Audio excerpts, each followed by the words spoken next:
এর আগের দিনের ক্লাসে পরীক্ষার সিলেবাস পুরোটা দিয়ে দেওয়া হয়েছে। সেই সিলেবাস নিয়ে যদি কারো সমস্যা থাকে তাহলে সেই সমস্যাগুলো আমাকে অবশ্যই মেসেজে জানাবেন। দ্বিতীয়টা হচ্ছে যে এর আগের দিন যতটা ক্লাস হয়েছিল সিলেবাসে বলা আছে, এর আগের দিন যতটা ক্লাস হয়েছিল আমার কাছে ডায়েরি নেই, তার জন্য বলতে পারছি না সিলেবাস কত দূর আছে। আমার মনে হয় খাদ্য লবণ অবধিই হবে, খাদ্য লবণ পুরোটা শেষ করে দিই। তো যাই হোক আজকে শেষ হয়ে যাবে।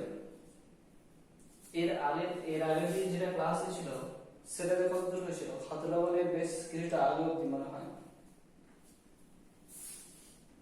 খাদ্য লবণের আগে অব্দি না, খাদ্য লবণের বেশ কিছুটা অংশ হয়েছিল। আর কিছু হবে তার পরবর্তী থেকে, যে এখানে কিছুটা ঘটনা আছে। যে অয়ন বলে একটা ছেলে আছে যার মা অসুস্থ, দাদি অসুস্থ, তারা চোখে দেখতে পায় না। তাহলে এই সমস্ত কিছু কারণ হচ্ছে যে শারীরিক কোনো দুর্বলতা যখন চলে আসছে তখন সেই দুর্বলতা কেন আসছে, যে হ্যাঁ ও দাঁড়াতে থাকতে পারছে না, হঠাৎ করে পড়ে গেল, তার স্নায়ু স্পন্দন কাজ করছে না, সাড়া দিতে পারছে না, চোখে স্পষ্ট দেখতে পাচ্ছে না। তাহলে এই সমস্ত কারণটা কি? এই সমস্ত কারণ কিন্তু হয়ে থাকে শুধুমাত্র খাদ্য লবণের অভাবে। যে খাদ্য লবণের মধ্যে কি থাকে আমরা কি জানি? খাদ্য লবণে থাকে NaCl, এটা ভেঙে কি তৈরি হয় Na++ Cl-, সোডিয়াম আয়ন আর ক্লোরিন আয়ন তৈরি হয়। এছাড়াও যে সমস্ত মৌলগুলো থাকে যেমন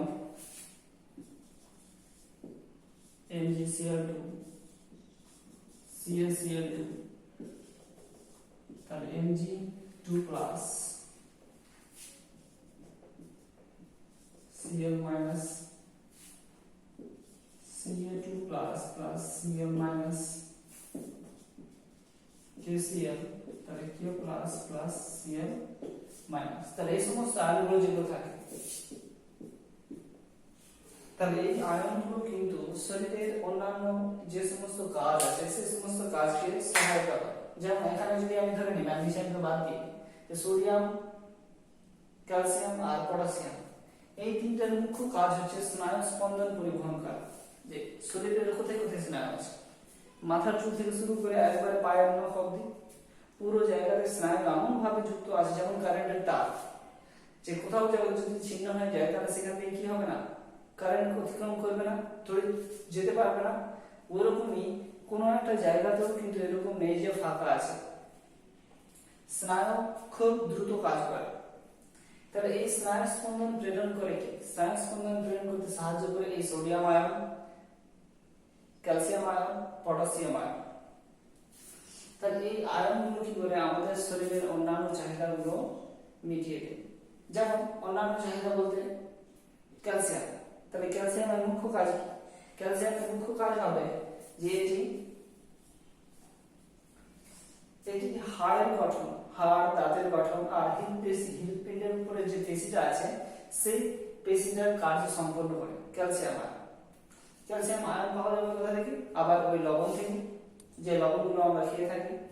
এই লবণ ছাড়াও কিন্তু ক্যালসিয়াম পাওয়া যায় আরো দুটো উপাদান থেকে। একটা হচ্ছে উদ্ভিজ্জ উপাদান বলতে যেগুলো উদ্ভিদ থেকে পাওয়া যায়, আর একটা হচ্ছে প্রাণীজ উপাদান।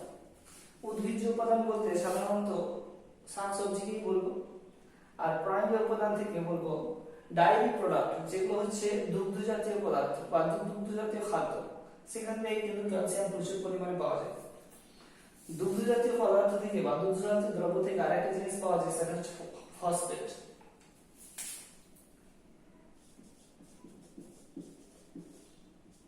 ফসফেট যৌগ। এর আগের দিন যেটা ক্লাস হচ্ছিল সেখানে আমি কিন্তু বলেছিলাম যে তোমাদের বইয়ে আছে সালফেট যৌগ কি, যে সালফেট যৌগ তার সাথে তিনটে জিনিস যুক্ত হচ্ছে calcium, magnesium, potassium. Calcium sulphate, potassium sulphate, magnesium sulphate.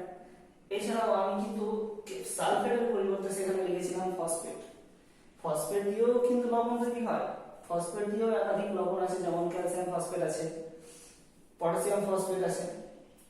তাহলে এই লবণগুলো কিন্তু কাজে লাগে। এই যে ক্যালসিয়াম ফসফেট যেটা আছে সেটা কিন্তু দুগ্ধ জাতীয় পদার্থ, ক্যালসিয়াম ফসফেট যেটা আছে সেটা দুগ্ধ জাতীয় পদার্থ থেকে আমরা পেয়ে থাকি।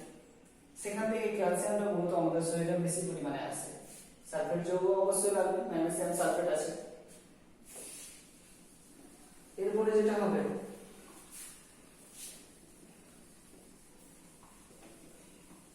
যে এই ক্যালসিয়াম যেটা আছে সেটা আমাদের শরীরের কোথায় থাকে? আমরা জানি যে আমাদের শরীরের সবচেয়ে শক্ত অংশটা কোনটা? আমাদের শরীরের সবচেয়ে শক্ত অংশ হচ্ছে হাড়।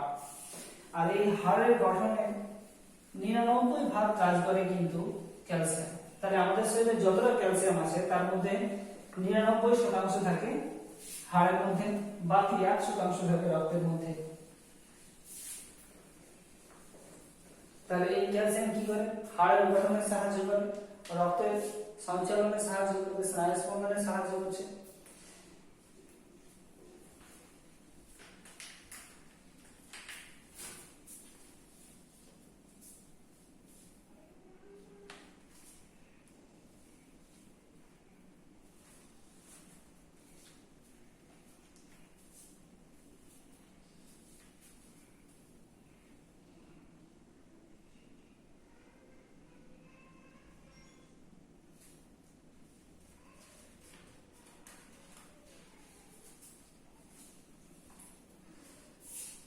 এবার যেটা হবে যে এছাড়াও যে তিনটা আয়রনের কথা বললাম আমি, যে সোডিয়াম, ক্যালসিয়াম, পটাশিয়াম, তাহলে এই তিনটা আয়রনের অভাবে কিন্তু আমাদের শরীরে হাতে পায়ে খিঁচুনি তৈরি হয়। খিঁচুনি বলতে টান, যে হাত পা গুলো ঠিকঠাক করে কাজ করছে না, তারপরে কথাগুলো ঠিকঠাক বেরোবে না।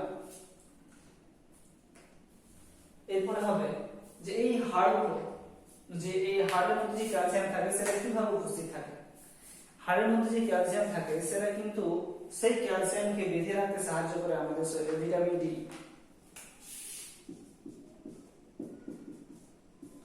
এই ক্যালসিয়ামকে বেঁধে রাখতে সাহায্য করে আমাদের শরীরের মধ্যে ভিটামিন ডি। এই ভিটামিন ডি বাইরে থেকে সংশ্লেষ করতে হয়। যেমন ভিটামিন ডি কি করে আসে আমাদের শরীরে? সূর্য থেকে। যে যদি সরষের তেল দিয়ে আমরা যদি বসে থাকি সূর্যের মধ্যে সবসময় না, সকাল সকাল, তাহলে কি হয়? আমাদের শরীরে ভিটামিন ডি সংশ্লেষণ হয় মেলানিনের জন্য। এখানে কিন্তু মেলানিনের গুরুত্ব আছে ভিটামিন ডি সংশ্লেষণ।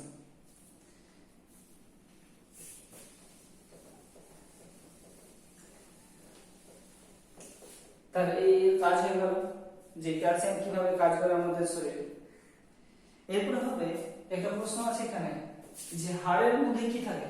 হাড়ের মাঝখানে থাকে কিন্তু ফাঁপা। আমরা যদি হাড় কোনদিন খেয়ে থাকি তাহলে দেখতে পাবো যে হাড়ের মাঝখানে কিন্তু ফাঁপা থাকে, ভিতরেরটা ফাঁকা থাকে একটু।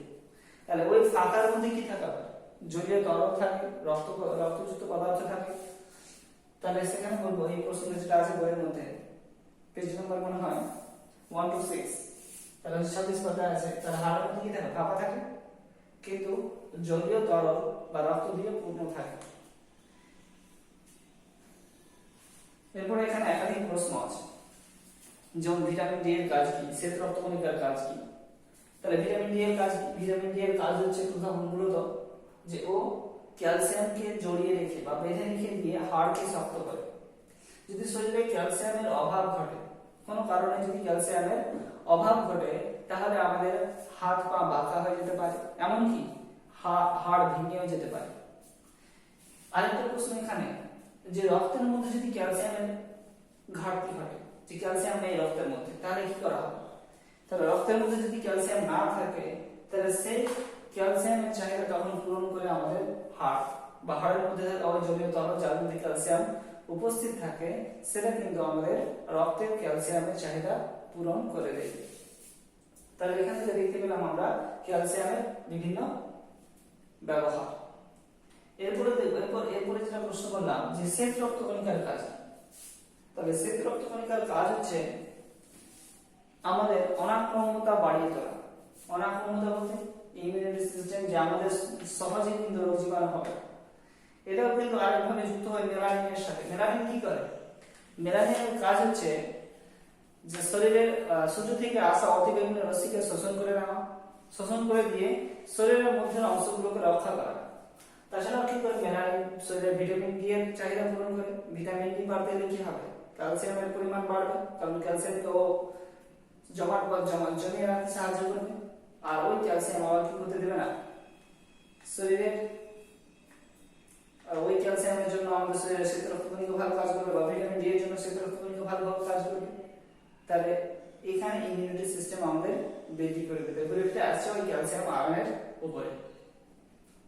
এরপরে আছে প্রশ্ন যে উৎসেচকের কাজ কি। উৎসেচক সাধারণত অনুঘটক রূপে কাজ করে, এগুলো জীবন বিজ্ঞানের প্রশ্ন আছে যদিও।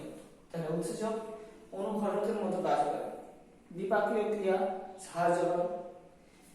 এরপরে হবে যে সমুদ্র, দূষণমুক্ত যে সমস্ত সমুদ্র আছে, যে সমস্ত সমুদ্রতে দূষণ নেই, তাহলে সেই সমস্ত সমুদ্র থেকে যে সমস্ত লবণগুলোকে তুলে আনা হয় সেই সমস্ত লবণকে বলা হবে অর্গানিক সি সল্ট।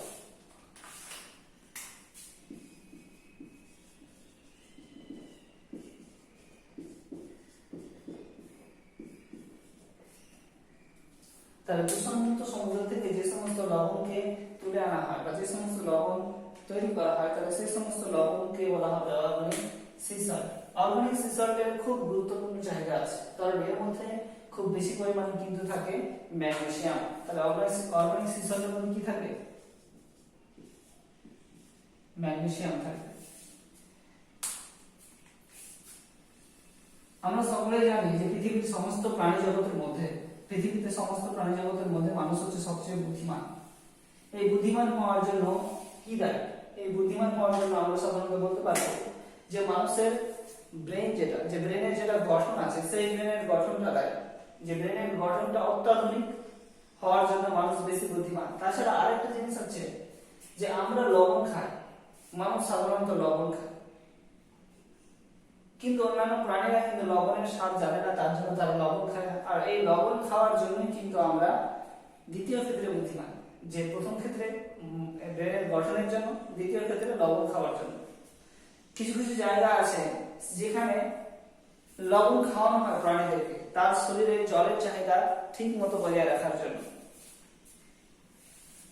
এরপরে হবে যে লবণের মধ্যে যে সমস্ত উপাদানগুলো আছে তার মধ্যে আরেকটা গুরুত্বপূর্ণ উপাদান হবে যে দোকান থেকে যখন আমরা কোনো লবণের প্যাকেট কিনতে যাব, তখন ওই প্যাকেটের মধ্যে ভালো করে যদি লক্ষ্য করি তাহলে দেখতে পাবো সেখানে একটা মৌলের কথা উল্লেখ আছে, সেটা হচ্ছে আয়োডিন মৌল।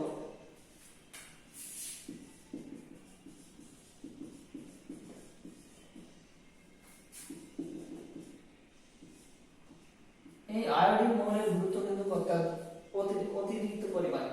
যে আয়োডিন মৌল কি করে, বা আয়োডিন মৌল যে লবণের মধ্যে থাকে সেটা কি হিসাবে থাকে? আয়োডিন মৌলটা যখন লবণের মধ্যে থাকে তখন সেটা পটাশিয়াম আয়োডাইড হিসেবে থাকে, KiO3, পটাশিয়াম আয়োডাইড। এই যৌগটা যেটা আছে সেটা লবণের মধ্যে উপস্থিত থাকে। এখানে আরেকটা ঘটনা আছে যে কোন একজনের কথা বলা আছে, সে কিন্তু সকালে খুব তাড়াতাড়ি উঠতে পারতো খুব কাজে, যে কোনো কাজে তাড়াতাড়ি তার মানসিকতা শুরু হয়ে যেত যে ওই কাজটা করতে হবে, অতএব মন লেগে গেল। কিন্তু এরকম না হওয়ার পিছনে কারণ কি? যে কিছুদিন পরেও দেখতে পাচ্ছি যে ও ঠিকঠাক করে উঠতে পারছে না। তাছাড়া যে কোনো ছোটমোটো কাজের জন্য ওর মাথা খিটখিটিয়ে যাচ্ছে, অল্পতেই রেগে যাচ্ছে। তাহলে এই সমস্ত হওয়ার পিছনে কারণ কিন্তু হচ্ছে যে তার শরীরে কিছু একটা অভাব ঘটেছে, আর এই অভাবটাই হচ্ছে আয়োডিনের অভাব। যে শরীরে যদি আয়োডিনের অভাব ঘটে তাহলে ও কথাবার্তা ঠিকঠাক হবে না, মানসিকতা ঠিকঠাক থাকবে না, মানসিকভাবেও প্রেসারে থাকবে।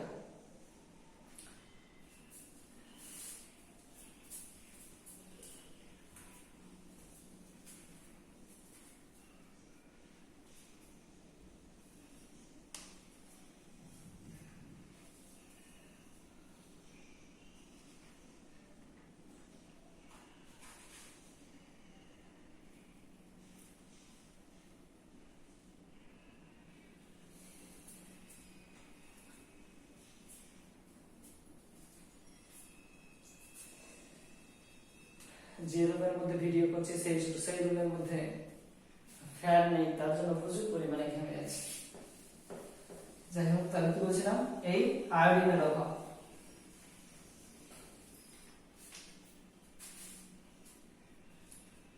তাহলে আয়োডিনের অভাবে কি হচ্ছে? এই যে আয়োডিন অভাব যদি হয়ে যায় তাহলে আমাদের শরীরে আয়োডিনের চাহিদা পূরণ করতে হবে। ওই যে ঘটনাটা বলা হবে, সেখানে একজন ডাক্তার আসছেন, দেখছেন, চেক করে দেখার পর বলছেন যে তার শরীরে আয়োডিনের অভাব ঘটে গেছে। তাহলে আয়োডিনের অভাব হলে কি হবে? তাহলে আয়োডিনের অভাব হলে সাধারণত আমাদের থাইরয়েড যেটা গ্রন্থি আছে তার উপর প্রভাব পড়বে। এবার থাইরয়েড গ্রন্থি কোথায় আছে?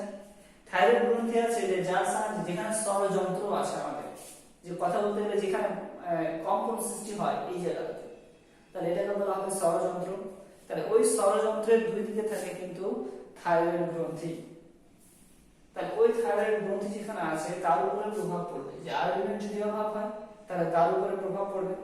আমরা তো কথাবার্তা কমাই না, তাহলে কথাবার্তা যত বেশি বলবো থাইরয়েড গ্ল্যান্ডের কাজ তত বেশি বৃদ্ধি হবে। তাহলে আমাদের যদি আয়োডিনের অভাব হয় আর আমরা যদি বেশি কথা বলি বা বেশি কাজ করি গলা নিয়ে, তাহলে কি হবে যে ওই গ্রন্থিটা ফুলে যাবে, আর ফুলে গিয়ে যে রোগটা হবে সেই রোগটার নাম হবে গয়টার বা গলগণ্ড। গয়টার বা গলগণ্ড হওয়ার পিছনে কারণ হচ্ছে শুধুমাত্র ওই আয়োডিনের অভাব। একই পরিমাণে কাজ যদি ও আয়োডিন যুক্ত অবস্থায় করে, যে আয়োডিন আছে আবার কাজও করছে, তাহলে কিন্তু কিছু হবে না। কিন্তু আয়োডিনের অভাব হয়ে গেছে, তবুও সে যদি ততটাই কাজ করে যতটা আগে করছিল, তাহলে তার গয়টার রোগ হয়ে যাবে বা গলগণ্ড হয়ে যাবে। আয়োডিনের অভাব যদি বেশি পরিমাণে হয় তাহলে মহিলাদের ক্ষেত্রে বন্ধ্যাত্ব চলে আসে। ওই বন্ধ্যাত্ব আসার জন্য ও আর পরবর্তীতে সেই রোগটাকে সেরে উঠতে পারে বা সারিয়ে উঠতে পারে। এরপরে হবে যে শিশুদের ক্ষেত্রে কিন্তু আয়োডিনের অভাব প্রচুর পরিমাণে লক্ষ্য করা হয়। কারণ শিশুদের যদি প্রথম থেকে আয়োডিনের অভাব হয়, তাহলে আমরা দেখি সাধারণত যে অনেকেই আছে যারা প্রতিদিন সকালে উঠে একটা করে ট্যাবলেট খায়। তাহলে ওই ট্যাবলেটটা খায় কেন? কারণ হচ্ছে যে তার প্রথম থেকেই থাইরয়েড হয়ে গেছে। অনেক শিশু আছে যাদের জন্ম থেকেই কিন্তু থাইরয়েড থাকে। কারণটা হচ্ছে যে তার শরীরে প্রথম থেকে বা তাদের বাবা মার শরীরে কিন্তু আগে থেকে কি ছিল? আয়োডিনের অভাব ছিল, যার প্রভাবটা তার উপরেও পড়েছে এবং সে প্রথম থেকেই থাইরয়েড বা গলগণ্ড রোগাক্রান্ত হয়ে গেছে। এই গলগণ্ড বা থাইরয়েড আয়োডিন নিয়ে একটা ঘটনা আছে, তোমাদের বই টেক্সট বইয়ে আছে, যে হিমাচল প্রদেশে 1962 সালে একজন বিজ্ঞানী ভি রামাস্বামী নামে একজন বিজ্ঞানী পরীক্ষা করতে গেছিলেন। কারণ হিমাচল প্রদেশে কাংড়া নামক একটা জায়গা বা কাংড়া নামক একটা উপত্যকা, তবে একটু লিখে বলি।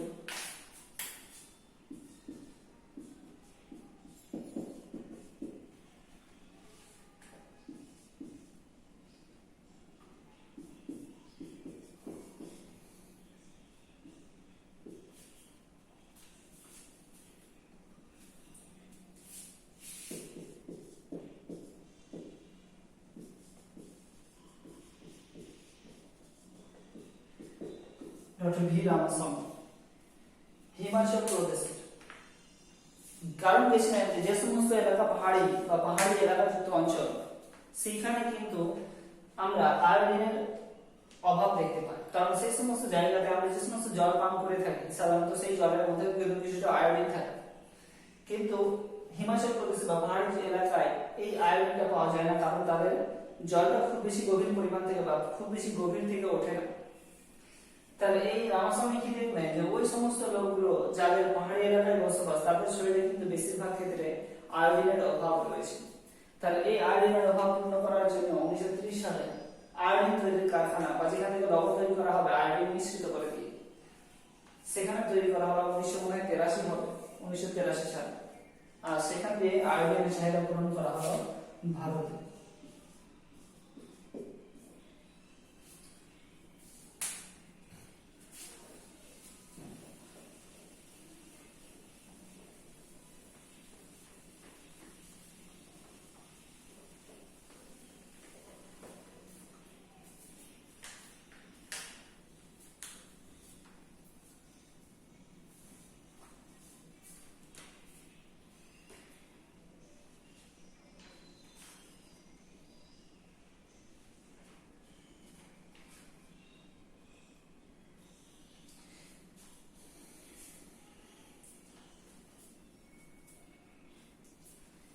এর আগের দিন হয়তো বলেছি কিনা ভুলে গেছি যে আলুর চিপস তৈরি করা হয় কিভাবে, বা গাছের গোড়ায় যদি লবণ দিয়ে দিই তাহলে কি হবে।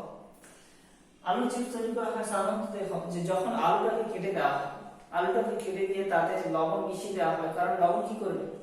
লবণ অবিস্রবণ প্রক্রিয়ার মাধ্যমে ওই আলুর মধ্যে থাকা যে সমস্ত জল আছে সেগুলোকে শুষে বের করে নিয়ে আলুটাকে তাড়াতাড়ি শুকিয়ে দেবে। ওই শুকিয়ে দেওয়ার পর সেই আলুটাকে চিপস করা হবে এবং তাতে তো লবণ প্রথম থেকে দিয়ে দেওয়া হয়েছে, তার জন্য তার লবণের আর ঘাটতি ঘটে না। দ্বিতীয় ক্ষেত্রে যে কোনো গাছের গোড়ায় যদি আমি লবণ দিই তাহলে কি হবে, গাছটা লবণটা ওই গাছের মূলের মধ্যে উপস্থিত যে সমস্ত জলীয় কণাগুলো থাকে তাকে শোষণ করে নেয়। শোষণ করে নেওয়ার পর সেই গাছ কি করে, আর প্রয়োজনীয় জল পায় না, তাহলে জল না পাওয়ার জন্য গাছটা কি হবে, নেতিয়ে পড়বে। তারপরে অনেক হয় কি, যে সমস্ত হোটেলে বা অন্যান্য জায়গাতে মাছ মাংস কাটার পর সেটাতে লবণ মিশিয়ে দেওয়া হয়। লবণ মিশিয়ে দিলে তার মধ্যে থাকা যে সমস্ত জলীয় কণাগুলো থাকবে সেগুলো বাইরে বেরিয়ে আসবে, আর সেগুলোকে ফ্রাই করা খুবই সহজ হয়ে যাবে। আজ এতটাই থাক, এরপরে হবে আবার।